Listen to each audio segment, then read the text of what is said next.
Today's scripture is Psalm 8, and we're using the New Revised Standard Version updated edition of the Bible. O Lord, our sovereign, how majestic is your name in all the earth. You have set your glory above the heavens. Out of the mouths of babes and infants you have founded a bulwark because of your foes, to silence the enemy and the avenger. When I look at your heavens, the work of your fingers, the moon and the stars that you've established, what are humans that you're mindful of them, mortals that you care for them? Yet you have made them a little lower than God and crowned them with glory and honor. You have given them dominion over the works of your hands. You've put all things under their feet, all sheep and oxen, and also the beasts of the field, the birds of the air, and the fish of the sea, whatever passes along the paths of the seas. O Lord, our sovereign, how majestic is your name in all the earth.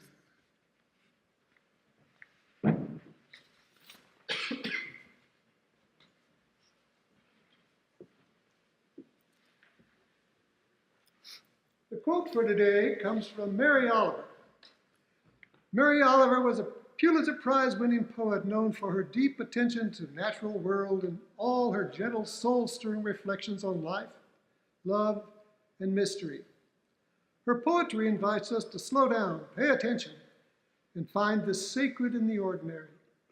The quote reads, "Instructions for living a life. Pay attention, be astonished, tell about it." Thank you, Frank. Excuse me.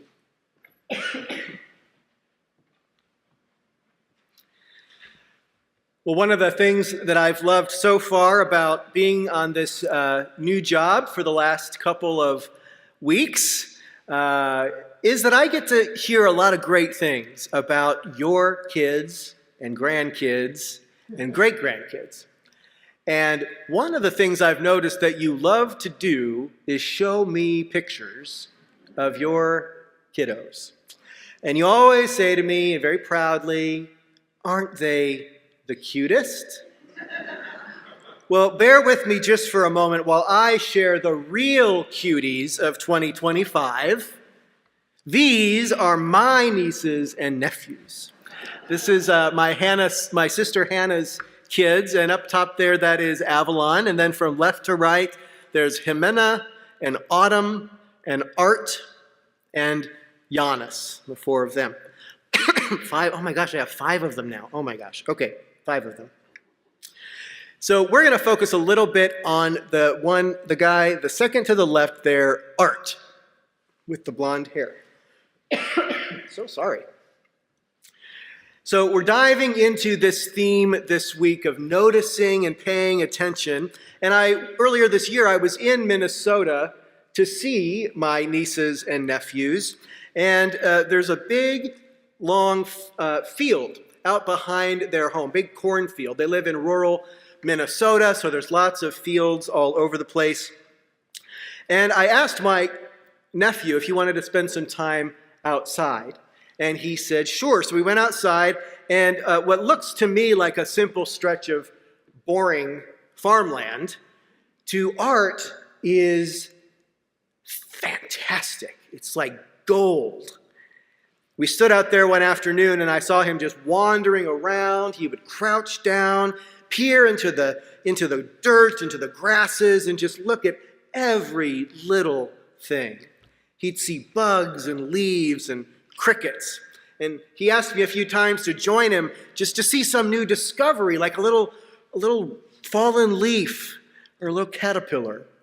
And I was thinking originally I'd go out there with him for 15, 20 minutes. We'd go in, get a latte, relax. And instead, we stayed out there for like over an hour. And he was just fully present, right? No, he didn't have a screen, no agenda. And at one point I asked him, what are you doing? Because he was just doing his own thing for such a long time. And he said, I'm looking, not collecting, not analyzing, not rushing, just looking. You don't have to show the picture the whole time. Thank you. Last week, we began our Summer Soul series with Summer Rhythms, which is an invitation for us to slow down and reconnect with a sacred rhythm of rest. And over the course of the week, I've heard some examples of how people use that breath prayer in different moments. And I've even heard how this breath prayer has put a couple people to sleep. And that's okay, because it still allows us to calm ourselves and to relax ourselves. And so I wonder what happens if we try this noticing over the course of the week. What would that do for us? Give it a try. Psalm 8 is a short but powerful poem, a song of wonder, a moment of awe, and wonder for the writer. Do we have someone at the hospitality desk who could grab me a glass of water? I'm so sorry.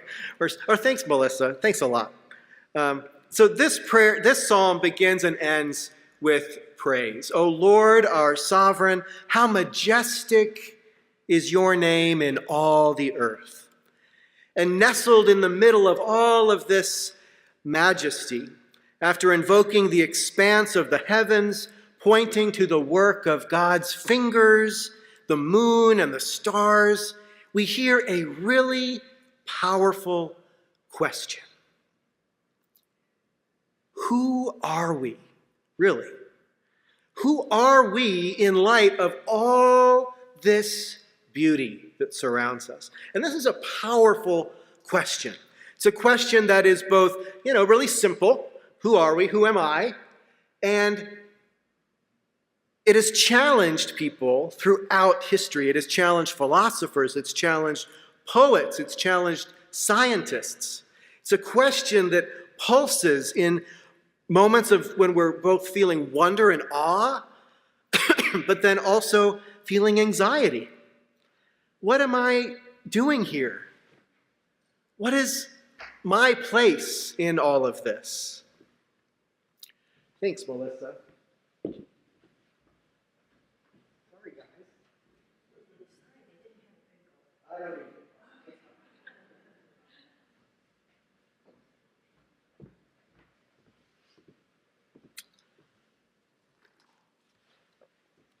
What am I doing here? What is my place in all of this? And the psalmist marvels at a mystery, that the God who breathes out stars would be mindful of us.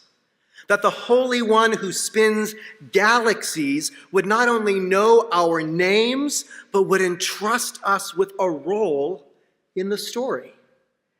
You have made them a little lower than God, the psalm says, and crowned them with glory and honor.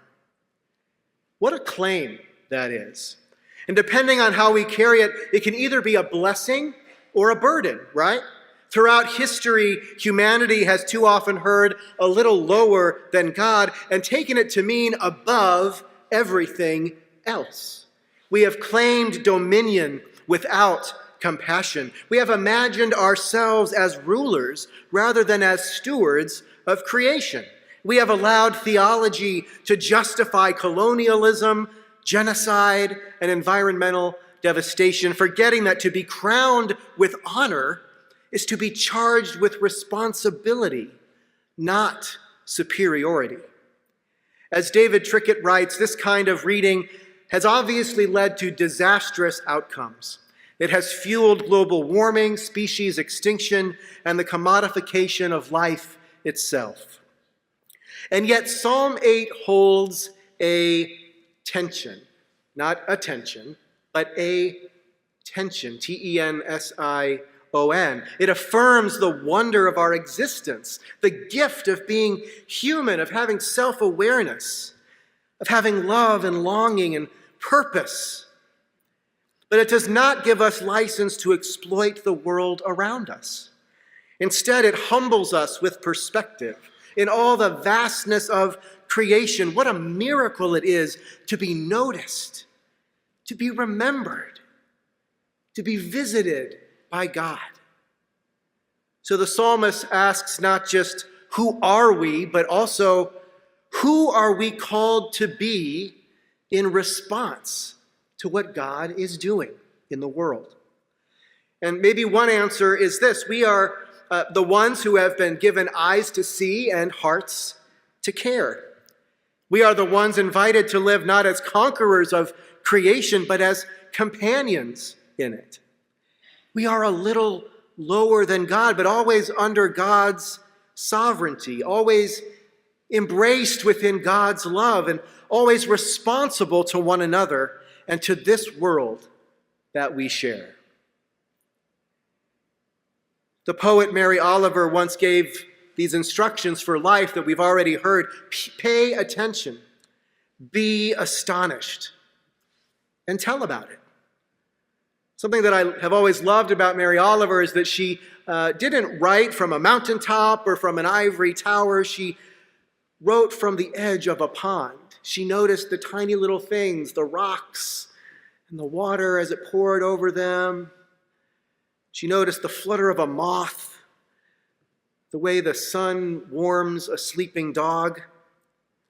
And she once said to pay attention, this is our honest and proper work as a human being.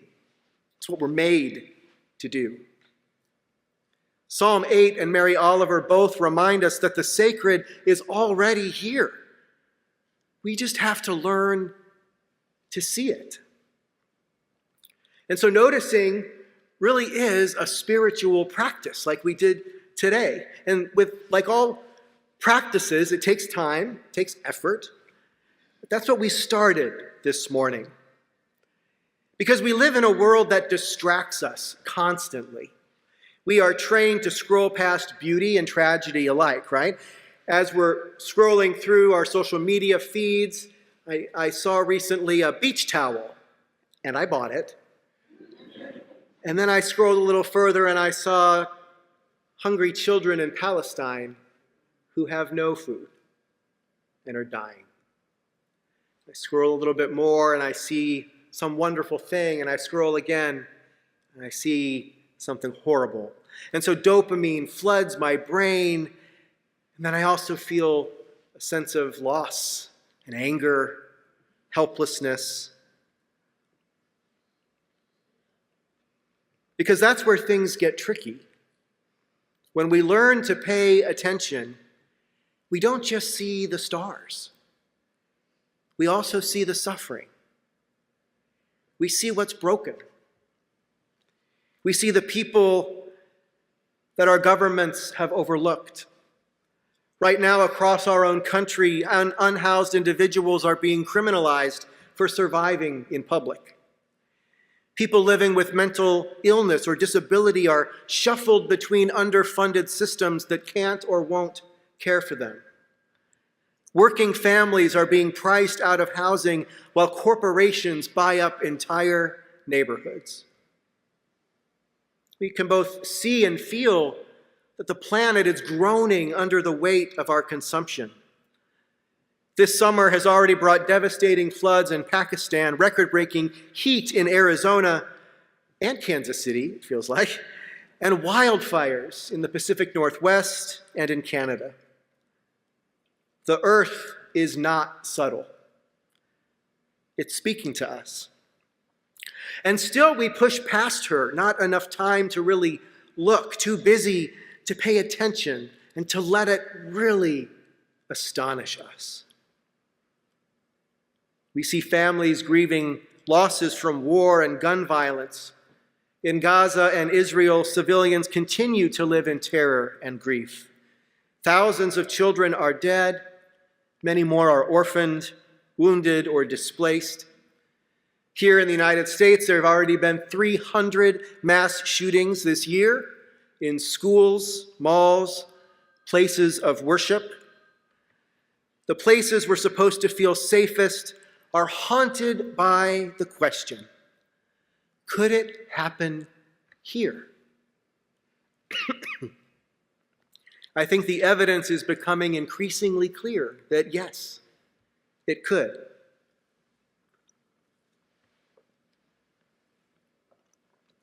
So you see, paying attention doesn't mean tuning out the world.